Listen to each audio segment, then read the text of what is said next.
Welcome to Sampa studios. Cine పరిశ్రమ నుంచి రాజకీయాల్లోకి అడుగుపెట్టిన విజయశాంతి ఎమ్మెల్సీగా ఎన్నికయ్యారు. విజయశాంతి దాఖలు చేసిన అఫిడవిట్లలో ఆసక్తికర అంశాలు వెల్లడయ్యాయి. కోట్ల ఆస్తులున్న విజయశాంతికి సొంత కారు లేదని డాక్యుమెంటేషన్లో పేర్కొన్నారు.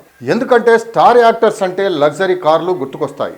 మరి స్టార్ హీరోయిన్గా దాదాపు 30 ఏళ్ళు సినీ కెరీర్లో తన నటనతో తెలుగు ప్రేక్షకులను ఆకట్టుకున్న విజయశాంతి లేడీ అమితాబ్గా, లేడీ సూపర్ స్టార్గా ఖ్యాతి గడించారు.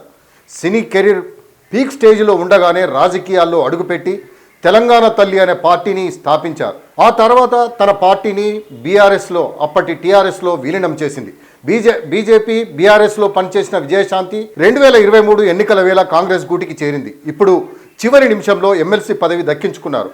సినీ నటి, నిర్మాత, రాజకీయ నాయకురాలు అయిన విజయశాంతి 30 సంవత్సరాల సినీ కెరీర్లో తెలుగు, తమిళం, మలయాళం, కన్నడ, హిందీ వంటి వివిధ భాషా చిత్రాలలో నటించారు. దాదాపు 180 సినిమాల్లో నటించారు. కర్తవ్యం సినిమాలో విజయశాంతి నటనకు గాను జాతీయ సినిమా ఉత్తమ నటి పురస్కారాన్ని అందుకున్నారు. ఈ సీనియర్ నటి రాజకీయ నేత దగ్గర కనీసం కారు కూడా లేదని తెలిసి ఆశ్చర్యపోతున్నారు. విజయశాంతి, శ్రీనివాస్ ప్రసాద్ దంపతుల దగ్గర ఉన్న మొత్తం స్థిరాస్తుల విలువ 115 కోట్లు.